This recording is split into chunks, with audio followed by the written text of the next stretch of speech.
You are listening to This Week in Clown World with Ben and Hobbs, so sit back, relax, take your black pill, and enjoy the show. Well, howdy do, fellow harmful extremists. It's once again time for This Week in Clown World with Ben and Hobbs and Token tonight. Hi. Yes, he's back. Everybody, if you would be so kind as to head on over to roads2liberty.com, pick up some freedom swag, support us in our endeavors. We do this for free so that you don't have to, I guess. Ben, where you at, buddy? I'm here. Oh, okay. Disembodied voice Disembodied speaking to us. Right. And if you guys haven't already, while you're watching the show or after you're done watching the show, head on over to our Instagram page. It is bussin', as the children say, over the last couple of days. No cap. No cap for real, 100. On God. Oh, that Instagram page has been pretty crazy today. And yesterday. A lot of good stuff going on. See, I woke up this morning intending to post a lot of Pfizer and nuclear war memes, and then the pedos showed up and started speaking. I'm like, I'm gonna meme this instead. So Pfizer got pushed to tomorrow. Yes, because if life is teaching us anything right now, the giant multi-billion-dollar corporations trying to run the largest double-blind study in human history on the entire world's population is evil, but the cabal of pot-bellied goblin child rapists is even worse. Ooh, yes. Well, I mean, who's to say they're not the same thing, though? Yeah, we got a point. Yeah, so let's jump right into that Pfizer thing. So, You want me to play that real quick, or? Yeah, let's do it. Yeah, pull that video up and let's play that real quick. Okay. Not sure how big it'll be for everybody here, but we'll. Was the Pfizer COVID vaccine tested on stopping the transmission of the virus before it entered the market? If not, please say it clearly. If yes, are you willing to share the data with this committee? And I really want a straight answer, yes or no. And I'm looking for. Before we get into that stunning blockbuster revelation there, I just want to point out that phrase that she used, "moving at the speed of science," is actually a Pfizer promotional. It's a Pfizer promotional slogan. So to put that into context, using that slogan in that context would be like if a shipment of tainted coffee came into the United States and they were having hearings on it and they were talking and a Folgers rep was like, well, you know, the best part of waking up is Folgers in your cup. So we had to rush this because we just didn't know how much strain the coffee market could take. So we had to figure it out before we did anything. Yeah, so using a slogan as a defense is, and in fact, it's the cringiest fucking slogan. We had to move at the speed of sight. Shut the fuck up. like that means anything to anybody. Like if Nike was on trial for their child workshops and they were like, well, just do it. Yes, that is exactly it. Yeah, they pulled this crap, but as cringy and stupid as that little display there was, the biggest revelation was, and I don't know if we haven't even reached that part yet. Let's finish. Thank you very much. I'm seeing something. Regarding the question around, did we know about stopping immunisation before it's entered the market? No. We had to really move at the speed of science to really understand what is taking place in the market. And from that point of view, we had to do everything at risk. Yeah, I love, my favorite part of that is that stupid little laugh she gives right after answering the question, like, of course not, stupid. Why are you even asking me this? Like, no. What? Like, bitch, do you even know what you just said? Said the quiet part out loud, unfortunately for her. But yeah, that was the big revelation that came just a couple of days ago. on the heels of the Surgeon General of Florida getting banned off of Twitter temporarily for putting out a study that he and his office did. Now, this is Dr. Joseph Ladapo or Ladapo. I'm not sure. So is this guy the science? Because he's a doctor. This guy in normal times, the left would be falling all over themselves to put this guy up on a pedestal. He's black. Well, there you go. Say no more. He's black. He's black. He's an immigrant. He's a PhD and an MD. And he's the Surgeon General of a state. But the problem is that is he transgendered? No, he hasn't quite got that one in the bag yet. The biggest problem though is that Dr. Ladapo is Ron DeSantis's ride or die homie, and he put a study up that I don't know if it was his office or if they were just investigating an independent study, but they found an 84% increase in heart attacks and other cardiac illnesses after the vaccination in the 18 to 35 demographic. So he put that out. He was censored off of Twitter temporarily, but by that time, you can't stop the signal. And he got reinstated. And then this little bombshell from the European Parliament talking about how it's like, hey, did you guys actually test this for stopping transmission? No. Like, who does that? I finally figured out why they hate conspiracy theories so much. Because you know how people hate it when you spoil the plot of a movie that's coming out? That's what we did. We spoiled the plot for them, right? Mm-hmm. This was the big reveal, right? The big reveal at the end of the movie. Did you actually test whether or not your vaccine had any effect on transmission? No. Who could have seen that coming? Biggest plot twist of all time. But oh, damn it. Joking and Hodge are talking about this back when the vaccine came out. Yep. M. Night Shyamalan's in the back of the room taking notes. Ooh, what a twist! It's I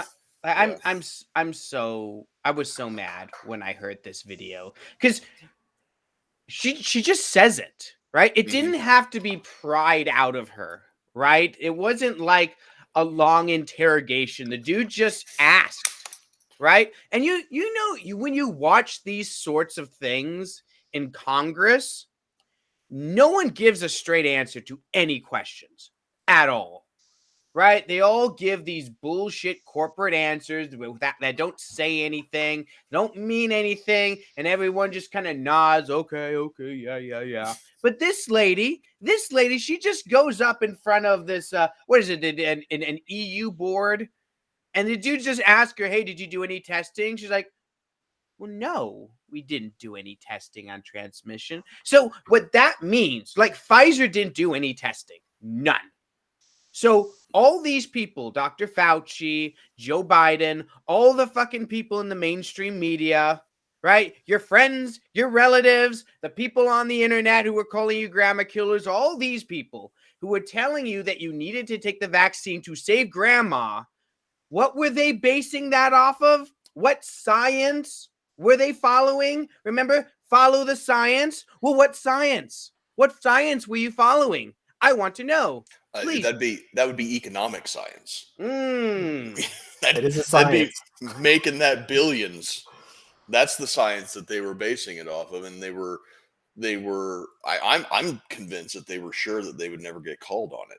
That they had thoroughly convinced the media and had them so far into their back pocket that they were going to have them on a chain and they would lead us in whatever direction that they wanted. But it was because of people who just, you don't even need to be a conspiracy theorist. You just need to have a somewhat calibrated bullshit detector to figure out that something was very, very amiss with this whole thing. And, I'm not going to be one of the people that spikes the football and does a little end zone dance about, haha, I was right.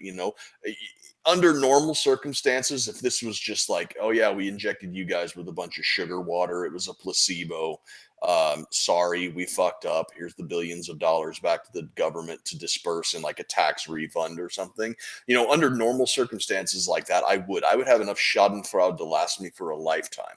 But the fact of the matter is that there's a lot of convincing data, anecdotal data, and scientific peer-reviewed studies from people who don't have a dog in the game that this thing is actually dangerous to a significant number of people. So I'm not going to be one of the people that's going to be like, ha ha ha, I was right. I'm going to be like, heads need to roll, because if these people continue to maintain their liability protections and they get off with a slap on the wrist, and they will, and they will, but they will.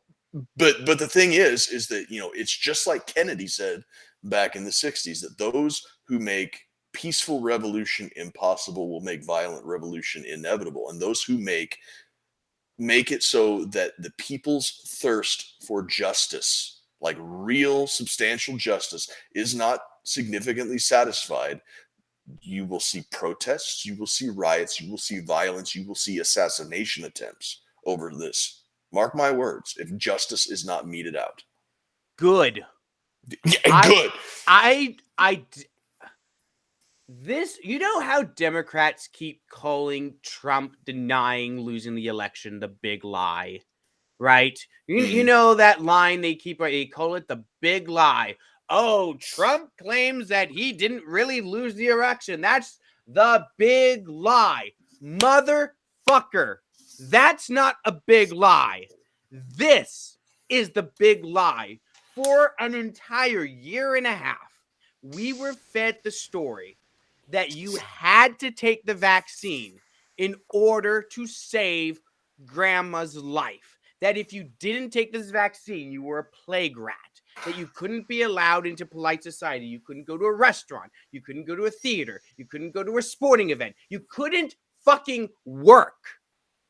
You couldn't participate in life at all. In some countries, you couldn't leave your house, right? Austria locked up everyone who wasn't vaccinated inside their home, put them under house arrest. Australia locked people up in COVID camps. This was all done under the premise that if you were vaccinated, that you could not catch the virus and you could not spread it, right? That the virus died with you. That's what Joe Biden said in the debates. He said that clear as day, that if you took the vaccine, you were no longer a host for transmission. Now, all of us who were skeptical about the vaccine, what attitude did these COVIDians have towards us? You remember, I haven't forgotten, you haven't forgotten, Ben, I'm sure you haven't forgotten either. Like, fortunately, we're lucky enough to live in a state that never had any kinds of weird-ass mandates, right? They never shut anything down. And cities had mask mandates, but they were never strictly enforced. There were no vax mandates or vax passports of any kind, fortunately for us. But for people who live in New York, California, or all these dark blue states, what was their experience like? Did they lose their jobs? Were they forced under threat of losing their livelihoods to take a vaccine, right? All under false pretenses. That is a big lie.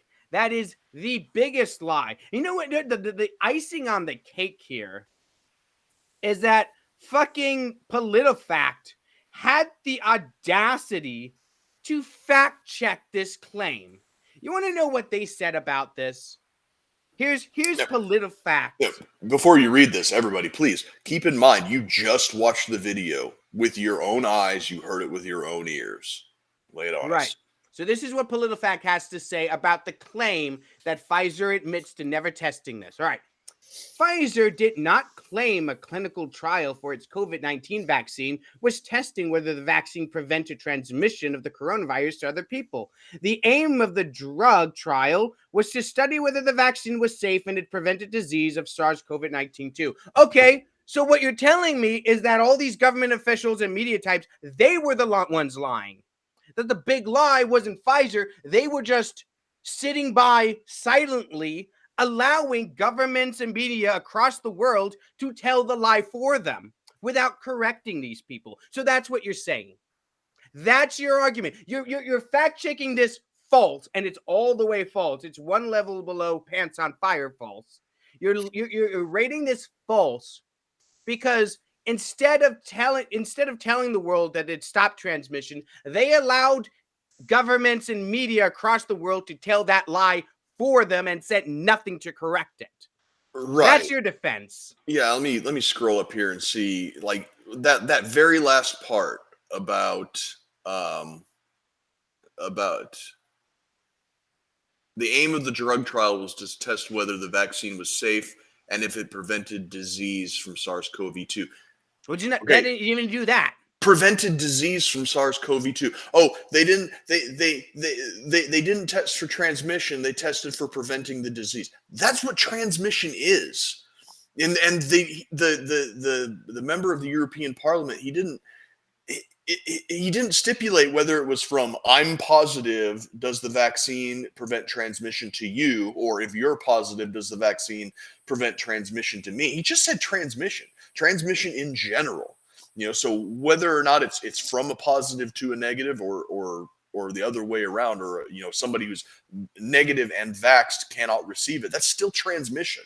So PolitiFact is over here, PolitiFarce more like, is over here just like playing more stupid weasel word games, trying to run cover for this just these liars. And the thing is like I can understand Pfizer bending the truth and playing word games. I can understand to a certain extent the government bending the truth and playing games because they have a vested interest in people keeping the peace and not rioting and not flipping the fuck out about a faulty product or whatever. But what I don't understand is what skin do these media organizations, other than I'm sure a ad sponsorship from these big pharma companies, but what skin do these people have in the game for keeping this narrative alive, especially at the expense of people's safety and lives? Where and why, or I should say why, are they trying to keep this game going? It doesn't make any sense. It can't be just money. It can't be just money. Well, they're like China at this point. They've got too much sunk into it to let it go at this point. And look, China's still on lockdowns. Yeah, they're welding people in their apartments. They're on a zero COVID policy. But the difference between China and us is that we know it's all bullshit now. And they know that we know that it's bullshit, and they're continuing to lie anyways. This is exactly the sort of thing that Solzhenitsyn talked about in the Gulag Archipelago. He said, they lie, we know they lie, they know that we know they lie, but they lie anyways. So is that where we're at right now? Are we just the Soviet Union with nicer stuff? Yes, that's exactly what we are. This country that we live in now, 2022, is a quasi-fascist state now. This is not the same country we lived in 2019. It is not. There is an entire political wing in this country, a whole half of this country, who, if you ask them whether or not the vaccine prevented transmission, will still say yes. And you can show them that video, and they will still say that's misinformation. Right. And as for what all these media companies have in the game, it's one of two things. One, it's financial, which there's definitely a financial aspect of this. But whether it's only financial or not, who knows? You say it can't just be that. Says who? Sure, it can just be that. Don't we have the military-industrial complex is dragging us closer and closer to a nuclear war for their own financial benefit? Sure, it can be just financial. But the other part about this, it's all ideological, because they were so convinced. That, you got to trust the science. You got to trust the science. Trust whatever a man in a lab suit says who's also on the political left.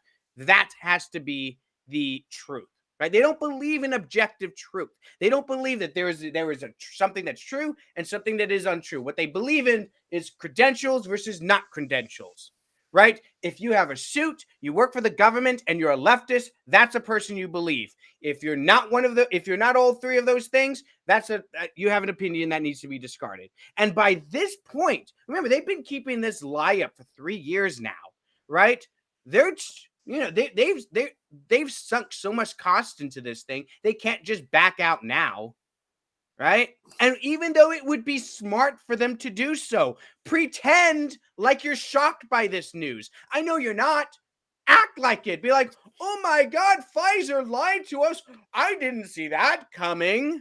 Yeah. Right? Do that. Save some face. God Yeah. damn. Yeah, that's the thing. The media and the government have an out.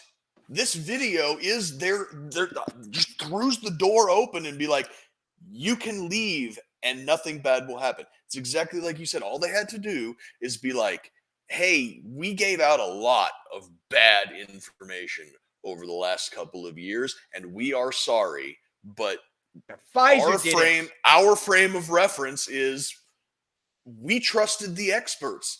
They're the experts. We trusted that they did all of the necessary testing to get this product onto the market. They lied to us, and then we gave incorrect information based on what we knew to you. The media and the government have been given an out, and rather than walk through the door and ask for forgiveness, which I'm sure a lot of people would be willing to give them the benefit of the doubt and forgive them, because you can only give the information that you have in your hand. And when the product maker is telling you that this is safe, this is effective, it's a good product, you be like, okay, yeah, I have to trust. But instead, the media and the government are walking over to this open door that is their get out of jail free card, and they are slamming it and being like, nope, we're in this together. We're all in this together with Pfizer and Moderna, and we're all gonna burn this motherfucker to the ground together. Yeah, and that path would require scapegoats. But it's not like it requires you. Like, Joe Biden doesn't need to go down for this. Nancy Pelosi doesn't need to go down for this. You know who needs to go down for this? Dr. Fauci. And why wouldn't they? He's already retired. Why not throw that old fucker under the bus? I would like Joe Biden to go down for this, but I'll accept Dr. Fauci. I'll accept it. You know what? If we get to tar and feather him, that's good enough for me. And every single high-ranking exec at Pfizer and Moderna and Johnson & Johnson, them too. Throw them all in the same jail cell. Let them go Jeffrey Epstein. I don't care. I want that to happen. But no, for some reason, they're not even like trying to cover this up.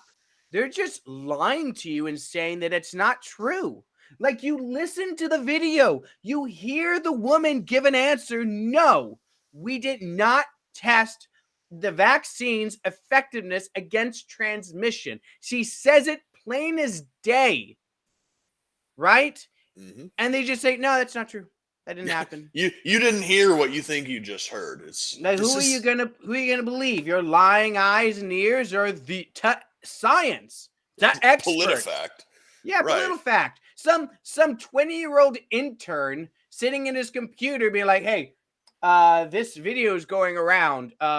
Disprove it.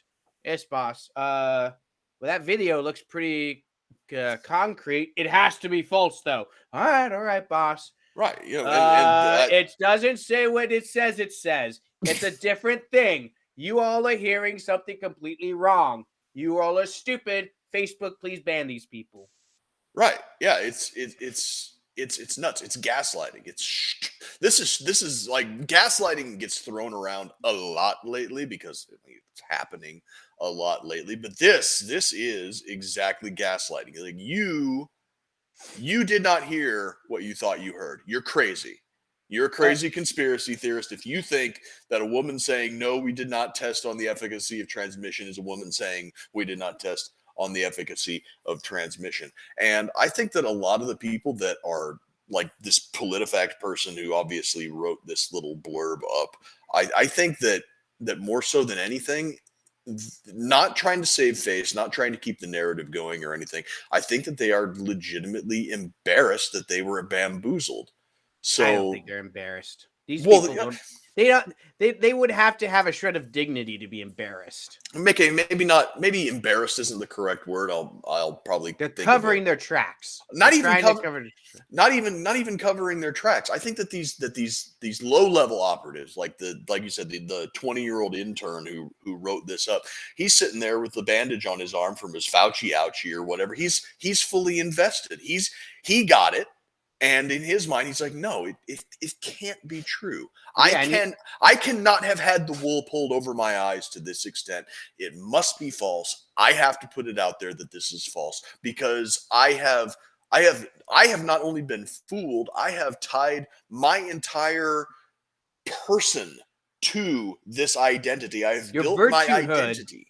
Your virtue, like your virtue is tied with whether or not you're vaccinated, right? Whether or not you were a good and moral person was determined by your vaccination status. And now that's out the window because it was all a lie. Now it's not your virtue, your virtue that is determined by your vaccination status. It's your intelligence. Not even intelligence, because there are some very, very smart people You're right. who are hoodwinked by this too. It's your ability. Ego. Yes, right there. Ego. There you go. I want to know. I want to know all these people in the comments section. I want to know who you personally want an apology from. I know every single person out there knows somebody that tried to shame you for not taking the vaccine and tried to tell you that you were a plague rat, you were a vector of transmission, that you were going to get grandma killed. I want to know, who do you want an apology for? I have someone I want an apology for, right? I have a brother who is all about vaccination, who is all about that shit. And when he came up to visit last holiday season, he told me and my wife that we were not allowed to hold our new baby nephew because we were not vaccinated. Right? He tried to pretend it was because of, well, I mean, he doesn't have all his baby vaccines yet. But that's an obvious lie. And I called him out on that obvious lie. I called him out. I said, hey, man, I know what this is. You're not letting us hold our nephew, our newborn baby nephew, because we're not vaccinated against COVID.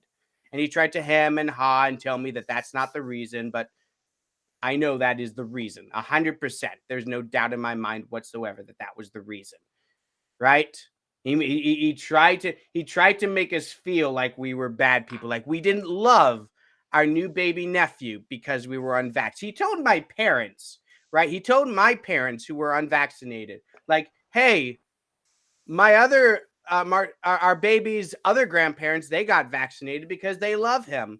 Why won't you? I think he owes me an apology.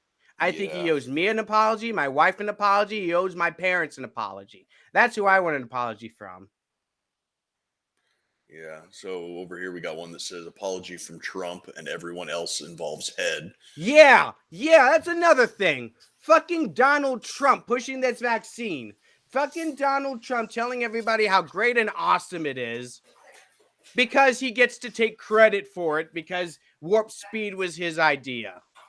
Mm-hmm. Like, how do you not feel betrayed by that motherfucker? Well, it kind of goes back to what I was saying earlier. You only have the information that you have. But the fact that things are coming out right now that are very seriously pointing to the fact that it's ineffective at best and dangerous at worst, and the fact that he hasn't been like, hey man, they told me it was good to go, and he's still. Well, this one from Messianic Minarchist, an apology from the hospital I worked at for putting me in the position where I had to quit. A lot of people lost their jobs because of this. A lot of people lost their livelihoods. Remember when Joe Biden was actively trying to get every unvaxxed person in the country fired? Remember when he really did get every nurse and doctor who was unvaxxed in this country fired? Remember that? Mm-hmm. Fucker? And that wasn't fascism. That wasn't totalitarianism. No, that was all based on lies. All of it. And I know Joe Biden must have known at the time, right? Had he asked Pfizer for their documentation on whether or not their vaccine stopped transmission, they wouldn't have been able to give him anything. Apparently, either nobody there asked or they knew this whole time. It's just gross incompetence either way. Right. Ronald Reagan used to have a saying that he liked that says, trust, but verify. And it looks like they got all the trust, but no verification on their end. You see that? I don't believe that at all. I bet they knew. I bet they knew this whole time and they just didn't care. I think Right? I think they wanted to implement kind of like what China's doing, where they can control everybody with a cell phone app. And now, in China, they got a wristband now that syncs to the app on their phone, and it shows green or red whether they can go out or not. Yeah. So, and there was a protest going on outside a bank because his bank wasn't letting people withdraw funds for some reason. And just so happens, everybody's protesting outside the bank had red COVID come up. So Yeah, they all amazing. got, yeah. You tested positive for wrong think. Yeah, I think Yeah, that's and what they were aiming for. They were trying to implement something like that in New York City. Yep. You remember this? They had a full-fledged COVID passport for a few months over in New York City. Like Yeah, you couldn't go to restaurants. Your kids couldn't go to school because of a lie. Because of a lie that they knew was a lie. Yep. And just to put the middle finger just right up in your face, they wanted to name it the New York Freedom Pass. My God. We're living in 1984 world. I do not recognize this country anymore. I mean, we're libertarians, so we've always had complaints, right? We started doing this podcast back in 2016, right? We've always had problems with the way this country was being run, but it's gotten so much worse, right? And things were bad under Trump with COVID. Things have gotten much, much worse under Biden these last 2 years. Yeah. Yeah, over here, Scientific Libertarian says Moderna is suing Pfizer. Moderna had the best out of the three, and Pfizer basically took an old vaccine that Moderna decided not to use because it was shown to be ineffective. Pfizer stole their intellectual property. Yeah, I know. I didn't expound on this, I don't think, on the show, but when I heard that Moderna was suing Pfizer, I thought this might be some type of a 4D chess thing on Pfizer's part, that they would allow Moderna to sue them to get it on the record that all of the mRNA technology was Moderna's intellectual property. It would be on the record, then it would come out that this shot was dangerous, which would then tank Moderna stock, which would allow Pfizer to scoop them up for pennies on the dollar. The Pfizer just had the best PR of the three, right? Because like every commercial, every segment on CNN was sponsored by Pfizer, right? After a while, Johnson & Johnson and Moderna just kind of dropped off the mat, and everyone was getting the Pfizer shot. Yeah, Johnson & Johnson was they had a traditional viral vector vaccine. Yeah, it wasn't. They didn't even have an mRNA vaccine. It was a traditional one shot thing. But then they got canceled for the blood clot issue. Yep, they got hit with that, and they also they got their shot banned in Europe and that might have been some international protectionism going on too, because Johnson & Johnson is like an American company and Pfizer's like an international company. That might have had something to do with it, but it was just the inefficacy of the viral vector was they either cooked the books to make it so that Johnson & Johnson's inefficacy was brought to light sooner in order to nix even the idea of a viral vector vaccine as opposed to mRNA, because I think that this mRNA thing is what they really wanted to get into everyone for some reason that I hope we'll learn someday, but I'm not going to hold my breath over it. But yeah, then Moderna, like Carl over here saying, they're suing Pfizer over an intellectual property dispute. Moderna had been studying SARS virus since the first outbreak in 2002. Pfizer basically did nothing and made money off of a bad interpretation of Moderna's data. You probably got an inside track on this better than I do. I'm from what I've been able to understand, it's not so much that Pfizer and Moderna's vaccine is different as much as it's the same thing, but Moderna just has more in their dosing schedule. So if if the Pfizer vaccine's bad, then the Moderna vaccine's really bad, or maybe not. I don't know. I'm just a dumbass that makes things out of metal. And I'm just a dumbass that picks up trash. But you know what? These two dumbasses over here, we knew this was all bullshit way, way back. And all these smart people who were listening to the experts, they fell for it. They fell for a lie. You know what?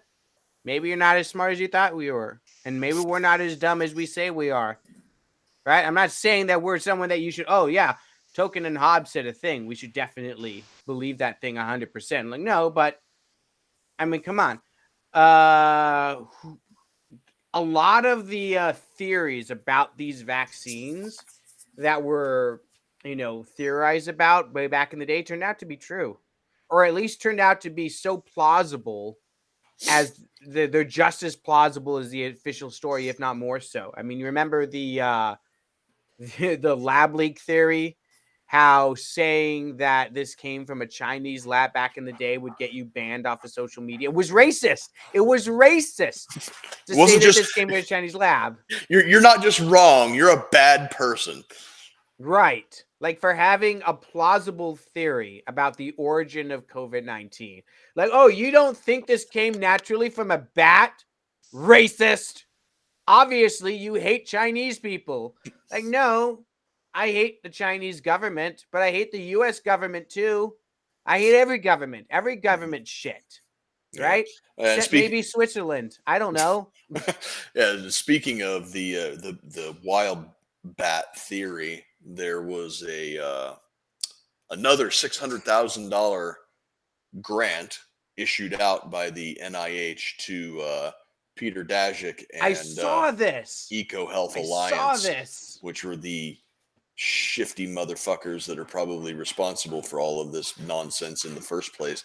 Just got another $600,000 of our money to continue researching back coronaviruses in China. So what they're trying to do is they're going to say, take this $600,000 and they're going to go spelunking in caves and scoop up bat guano and all the other fun stuff until they find something plausible that they can point to and be like, here it is. Here's the wild virus that we knew all along. We just needed to find it, and now we found it, and now we're going to retcon the whole story. And it's like, don't fall for it. Don't fall for it. Don't do it. Okay, I want to talk about a few other things tonight instead of just this absolute bullshit. Yeah, this is a big one, but there are a couple of other big ones too. There's another there's probably a bigger one, and that's the prospect of nuclear war with fucking Russia. Like, my God, thank you, Joe Biden, for coming out and saying we're closer to nuclear war than we've been since the 1960s. Thanks for that, old man Biden. Hey, Biden, if you think that's true, what are you doing about it? You're the president of the United States. How about you get Putin on one phone and Zelensky on the other phone and say, look, motherfuckers, you're coming to a deal right now. And Zelensky, I don't want to hear no territorial concessions. Shut up. And Putin, I don't want to hear Ukraine's army, blah, blah. Shut up. You've got no military anymore, Russia. And Ukraine, if you don't come to a deal, you're not getting any more aid. You'll have a deal in a week. He can avert all of this. Nuclear war, the end of civilization, all of this can be averted if we had a president who wasn't fucking senile. Right. But no, he refuses.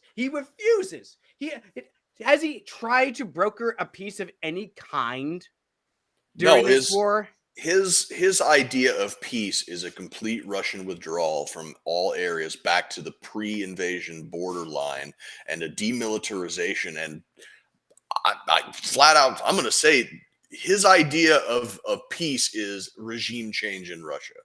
It's probably Putin steps down and somebody else, probably some type of election being held in Russia, some snap election that the CIA has their hands in, just like we did in Syria, just like we did in Iraq, just like we do in every other tin pot dictatorship around the world. The problem is that Russia's not some third-rate, third-world shithole with a bunch of oil under the ground. Russia I mean, they kind of are, but they also have nukes. Yeah, but they also have 6,300 nuclear weapons that we know about.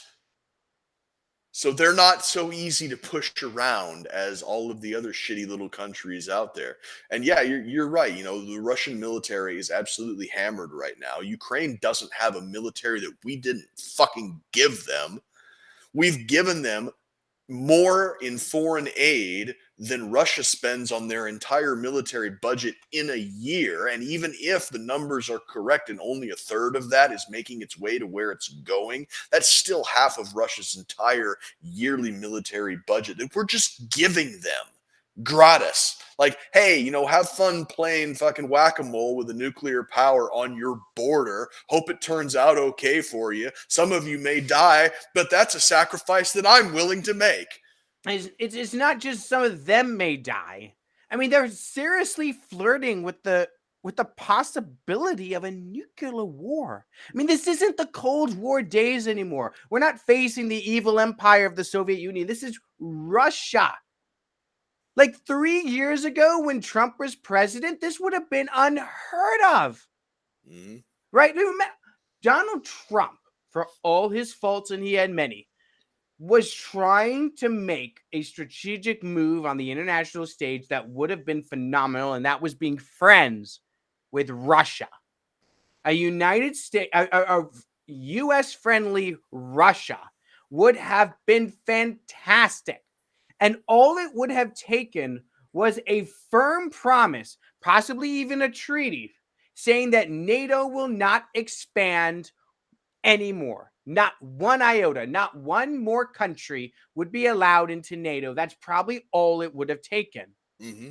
And that wouldn't have been too much of a give. Like, what reason would Putin have had to invade Ukraine if not for American and NATO intervention in Ukraine? Right. Yeah, but we had that handshake agreement back in the 90s and NATO broke it.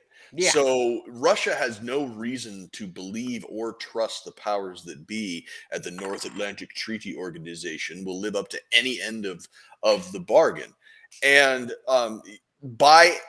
because we have these fucking fossils in our government that are still living in the 1980s, that still see Russia as the nuclear armed red wave that's just chomping at the bit to go over the Fulda Gap and take over Western Europe at a moment's notice, rather than the Russian Federation that's like barely above third world status economically, still trying to claw its way back from the collapse of the Soviet Union. Because these fossils can't get out of the 1980s and continually antagonize Russia, it's run them right into the arms of the communist Chinese. And now we have a block in the eastern part of the world that is more and more solidifying. We've got an ascendant China, you know, despite their crazy zero COVID and the repression of their people and everything, they're still the world's factory making everybody shit.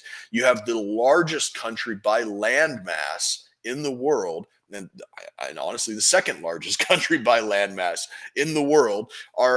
We have 1.4 billion Chinese. We have a bulwark on the eastern part of Europe from any type of expansion towards the Chinese mainland, and that's our fault.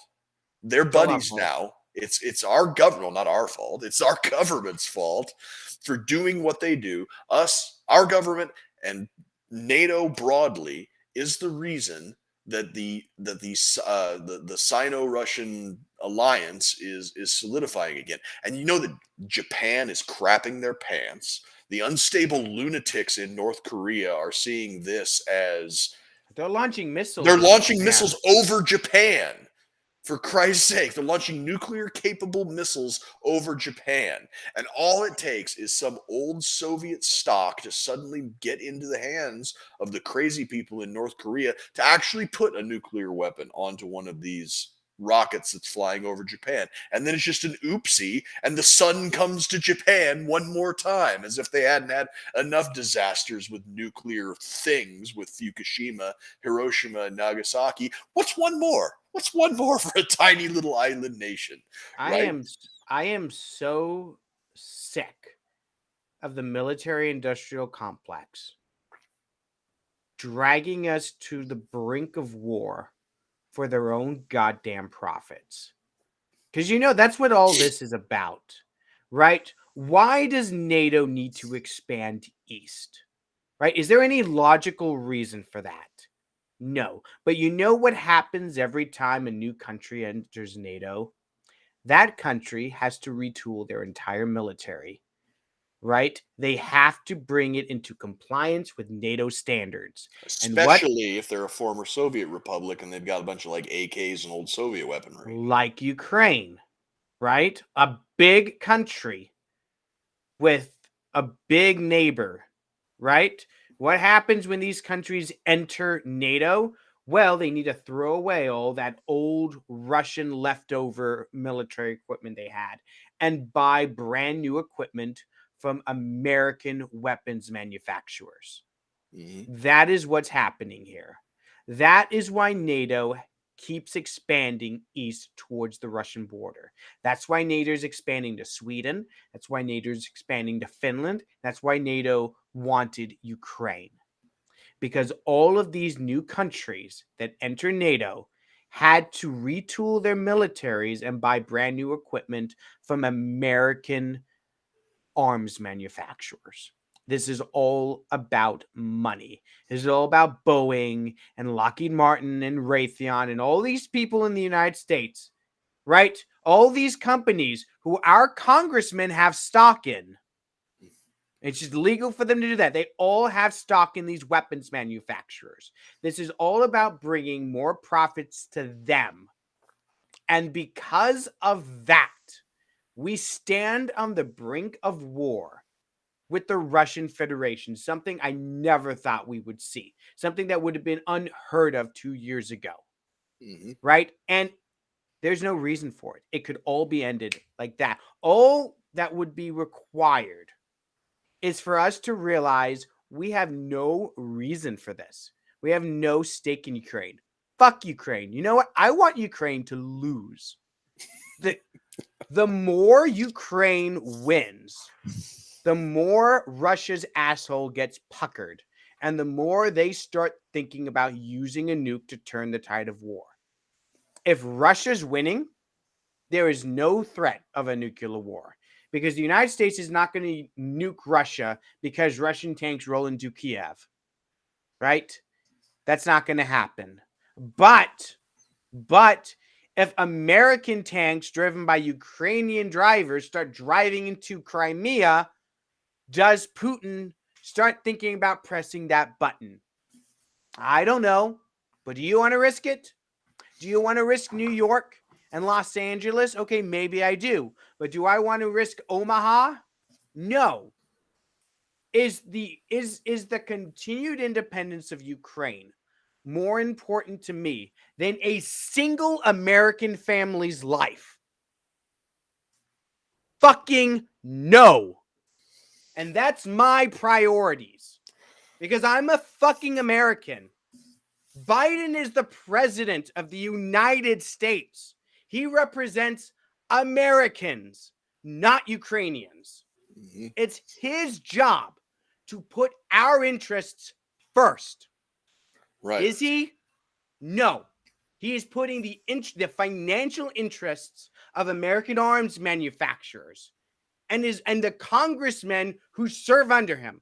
He's putting their financial interests above your interests, above my interests, above the interests of your wives, of your children, so that Raytheon can make a few extra billion.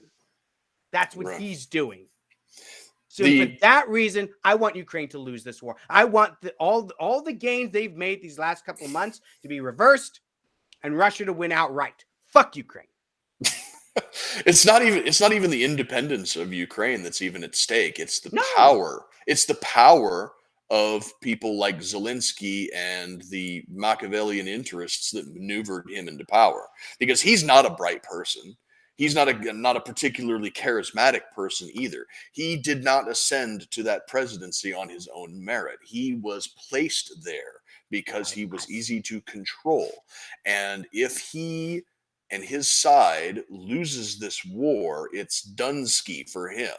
And from the beginning, Russia has said that they don't want to conquer all of Ukraine. They just want the parts with the ethnic Russians in them.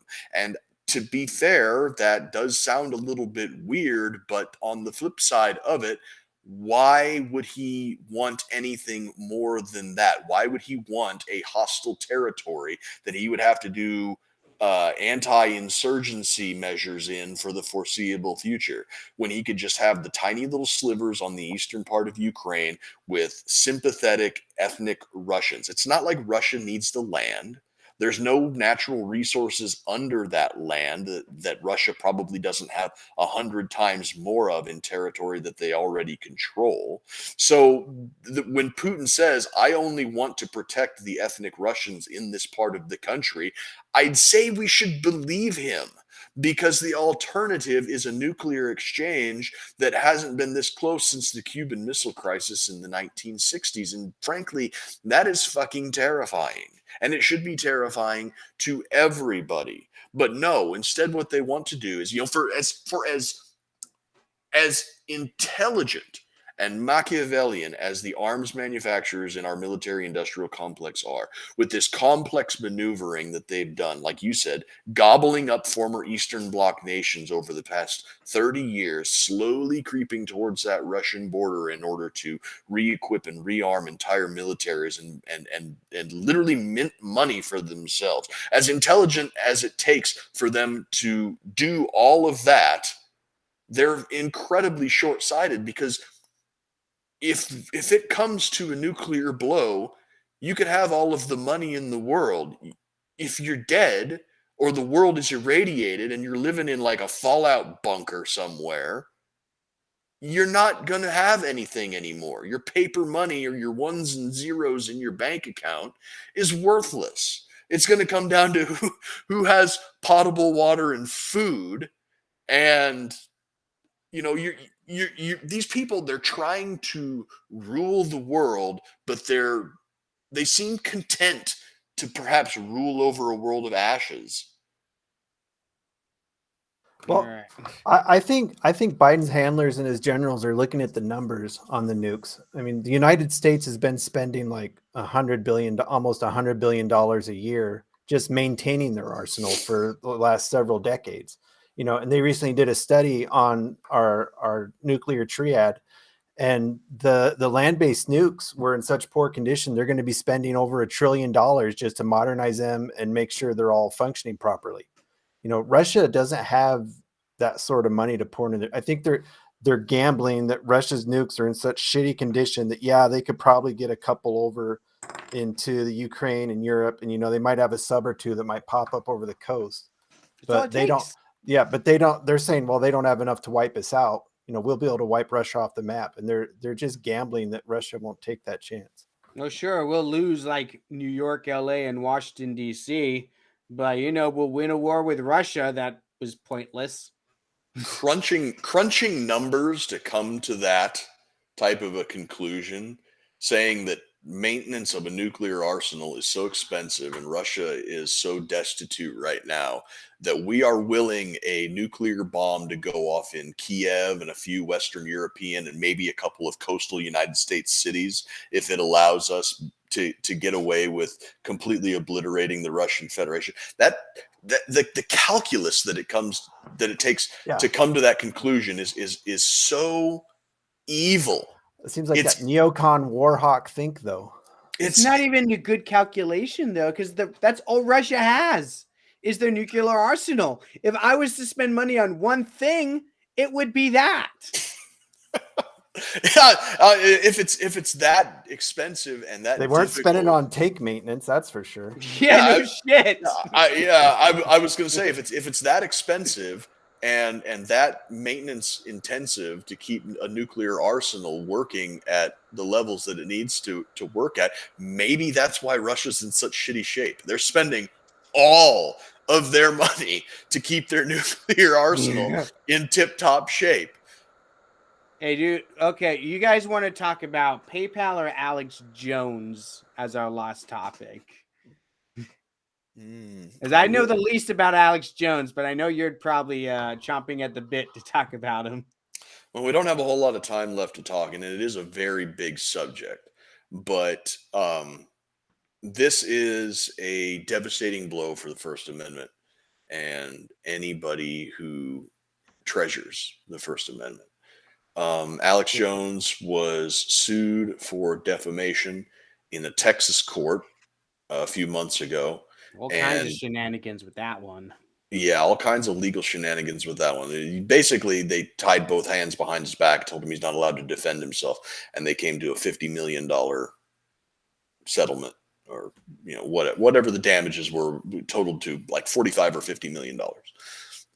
This case that was adjudicated yesterday was in Connecticut, and there was a total of 14 plaintiffs. 13 families and one FBI agent, I think. Oh, yeah, the FBI agents, the completely uninvolved parties that got mad at him. Yeah, and at the end of it, it was more legal shenanigans. They found him in default off the bat. His lawyer, he said in 30 years of practicing law, I have never seen anything like this before. I'd never even heard of this. I never thought that this is the type of legal trickery that would ever come to American shores. So we got that going for us now. Like I said, we're the Soviet Union with nicer stuff now, apparently. There was a lot of contention between Alex's lawyer and the judge and the prosecuting attorney. Alex protested. He was there for the first couple of days, and then after that he protested giving testimony himself, because at one point the prosecutor asked him a question and he had to sit there and think for a second, and the judge is like, you need to answer. And he's like, well, if I answer truthfully, or as truthfully as my knowledge allows me, you are going to find me in contempt of court and you're going to put me in jail for 5 years. But if I answer in the way that you are expecting me to, or you want me to, or in the way that keeps me from committing contempt of court, then I will perjure myself. So I cannot answer this question either way. And he can't plead the fifth, because if he does, that puts it in the jury's head that he's got something to hide. So he recused himself from the remainder of the trial. And yesterday's verdict came in, and the damages totaled $965 million that Alex Jones apparently owes these 13 families and one FBI agent. If you believe, why is the FBI agent even involved in this? The fuck is he doing there? He claims that his name was spoken on Alex's show, and as such, he suffered emotional damages because of it. And now Alex didn't even know who this guy was until this lawsuit came in. And the guy's name was spoken by a guest that Alex interviewed on the show. So why didn't he sue that guy? Exactly. That was one of the questions that Alex's attorney asked to this man. He's like, he said, does Wolfgang Helbig work for InfoWars? And he's like, no. He's like, is InfoWars, did Wolfgang Helbig is this school security consultant that was like the catalyst for Sandy Hook is a lie. So he's like, okay, so Wolfgang Helbig does not work for InfoWars. But he was on the InfoWars platform. Does that make him an associate of InfoWars? And the guy's like, I guess so. And then Norm Pattis, which was Alex's lawyer, asked him, he's like, if I were to go on to CNN tonight, does that make me an associate of CNN? And at this point, the FBI guy figured out where this line of questioning was leading him, and so he answered. He's like, "Yeah, it makes you an associate of CNN." And Pattis is like, "Really? Getting an interview on a platform makes me an associate of that platform?" He's like, "Yes, yes, yes." And so, yeah, I remember hearing a recap of all the shenanigans that went down in the Austin trial, and yeah, it's like, yeah, you have you have the law, and then you have the Alex Jones exceptions to the law. Remember when Alex Jones was? It's such a perfect canary in the coal mine, right? Because you remember I remember years ago when this show was still the Guardians of Liberty. I was doing it with Zach, and Alex Jones got banned simultaneously from like all social media platforms, right? And we're like, oh my God, what is going on? We have seen big tech censorship. And then everybody was like, oh, no. Don't worry. It's just Alex Jones. It's just him. He's just so crazy. We had to ban him. And then like 2-3 years later, I lose my Facebook page. Right? It's canary in the coal mine. What happens to Alex Jones now is going to be happening to a lot more people in a couple of years. It's not going to be the Alex Jones exception. It's going to be the alternative media exception. That's what it's going to be, right? Like say last year when me and you were saying that COVID vaccines do not stop transmission and they came from a Chinese lab, right? Now we can be sued because that's misinformation. Right. The thing that I don't think that the media who are doing their little end zone dance over this verdict is the type of can of worms that it can open up, because disinformation is not why Alex Jones was sued. He was sued for defamation, and the defamation part comes from the families alleging that him interviewing a guy who said it was a hoax put them at risk and caused them significant emotional harm. And Scientific Libertarian posted what looks like copy pasta up here, and I'll have to go through it because it's what they tell you the reason is that he was sued and why the jury found favor with the plaintiffs in the case, but it's not the truth. You know, they're saying that Alex Jones made all of this money off of the Sandy Hook conspiracy, and he made $1 billion. He made $1 billion off it. Yeah, and all this stuff. But the truth of the matter is that if you, over the last 10 years since the Sandy Hook shooting, if you took every piece of coverage, every mention that Alex Jones did of the Sandy Hook happening, you'd probably have a couple, 2, 3, maybe 4 hours of content. Now, Alex Jones is on 4 hours a day, 5 days a week at least. Okay, so you'd have like 3, maybe 4 hours worth of content. If you subtracted away from that his reactions to the backlash and were left just with the raw coverage of the event itself, you'd probably have 40 minutes. So it's a tiny, insignificant portion of his coverage, and they're making it out to be that this is his thing. Alex Jones is the Sandy Hook guy. Alex Jones has been on the air for 28 years.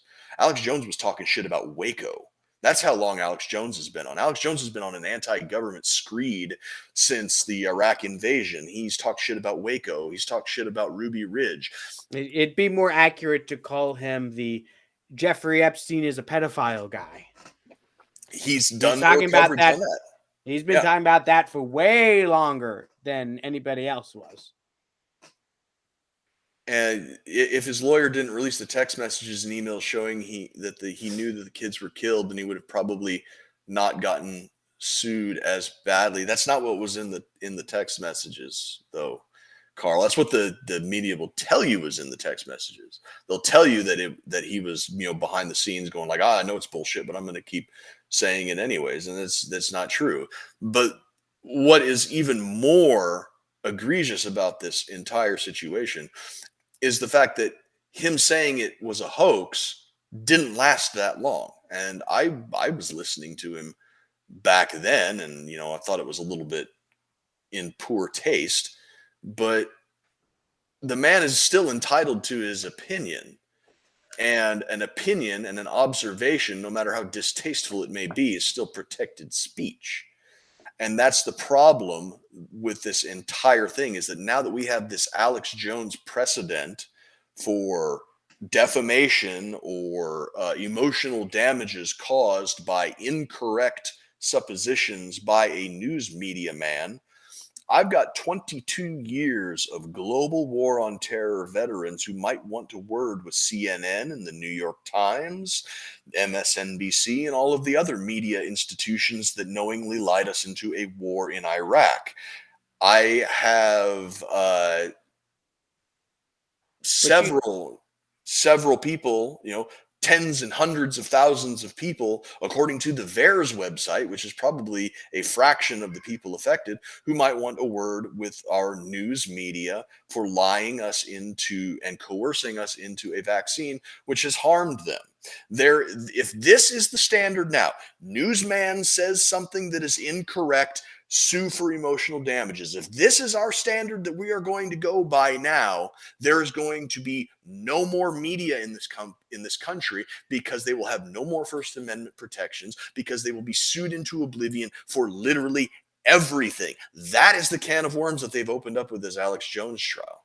Now, that would be true, except darn well this will not be used against people like CNN.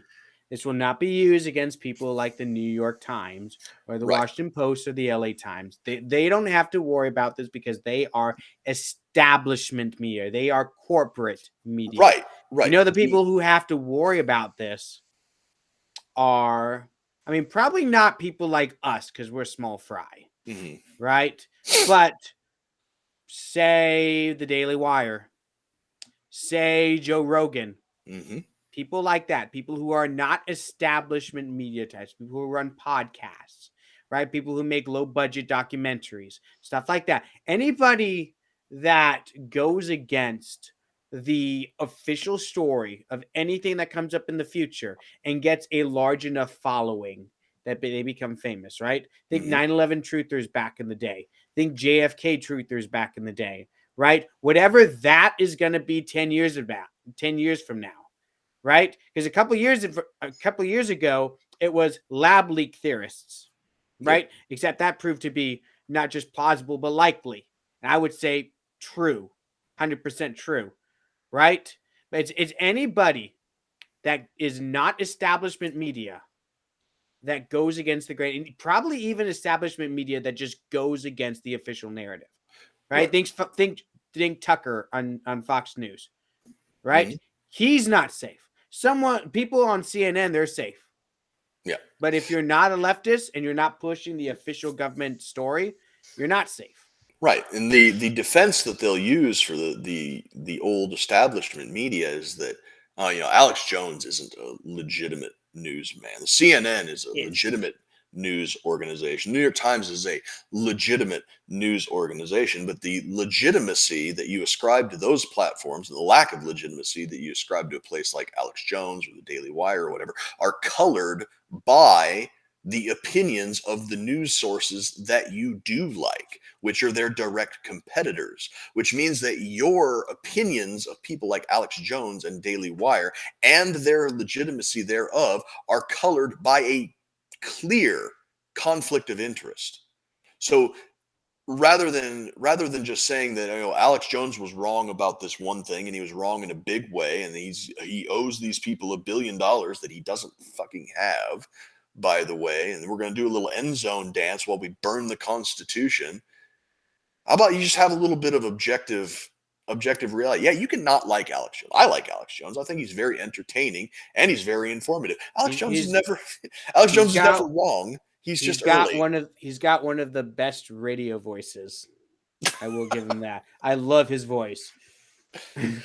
Yeah, I particularly like InfoWars. I agree with a lot of their stuff. I disagree with a lot of their stuff, and that's how you have to consume media. Again, I go back to Reagan's old saying, trust but verify. If you see or hear something on a news source that just doesn't quite rub you the wrong way, don't take it at face value or don't discard it at face value. You have to do your own research. Now, I know that do your own research is a watchword for like white supremacist Nazi science denier nowadays, or whatever the fuck they want to say, but doing your own research when you're consuming news media, especially opinion news media like the talking heads on CNN and MSNBC and InfoWars and Fox News for that matter, that's what you have to do. You have to take multiple sides of it. You have to do your own research, because then you don't get trapped in this echo chamber. You don't get the one side of the information that tells you that Alex Jones just came out and decided one day that I'm going to make a quick buck by demonizing the families of dead kids who may or may not have died in a school shooting, or whatever the story is about why Alex Jones is suddenly the devil.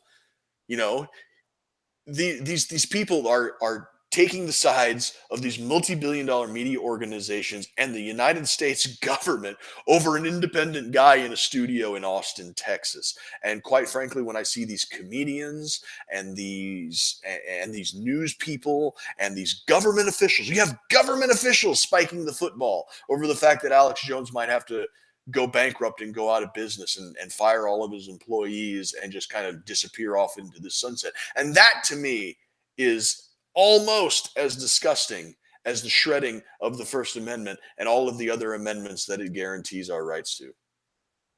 It's filthy. Absolutely filthy. Well, we've been in for an hour. I don't know how you guys send off the show anymore. So Hobbs will roll us out, or I'll roll us out. Ben, pop in here. Let us see your beautiful bearded face, since mine is gone. There he is. There's the man himself. I miss you, Ben. Yeah, I miss Hobbs's beard. I miss it too. But yeah, good show tonight. Thanks for sticking with us. Roads to number 2 Liberty on everything. Go follow us on Instagram. You can get on that Instagram. We didn't even get into you can see the pedo stuff that we didn't get to that Nathan got slammed with today. What was his comment that? There were so many. It was like pedophilia is a harmless sexual orientation. Yeah. So and then later on he said, "I'm only a little pedophilic," and then he identified himself as a paternalistic voluntarist. Okay. I was like, what the fuck is this guy? And he's German, and you know Germans have a long history. Yeah. Of that sort of stuff. We did a nonsense on Germany and their pedophilia foolishness. Oh, so, their pedophile foster care system. Yeah. So go to Roads number 2 Liberty on Instagram. Check that out. I see a lot of you from YouTube in here. We're also Facebook people. We're Roads number 2 Liberty on there. Also, we're on Rumble. Same thing. Roads number 2 Liberty. Roads to Liberty. So check us out on all those. We got roads2liberty.com for merch, and we'll be back next week. Oh, do you have any special shows coming up, Hobbs? No, not unless Nathan wants to come on tomorrow, and we'll continue this conversation. You know, I am taking the kids out to the pumpkin patch tomorrow, so can't make it. Sorry. No, we'll rain check it, because I think this could go on for another 2 or 3 hours. I want to keep talking about how Biden's going to get us all killed in nuclear hellfire.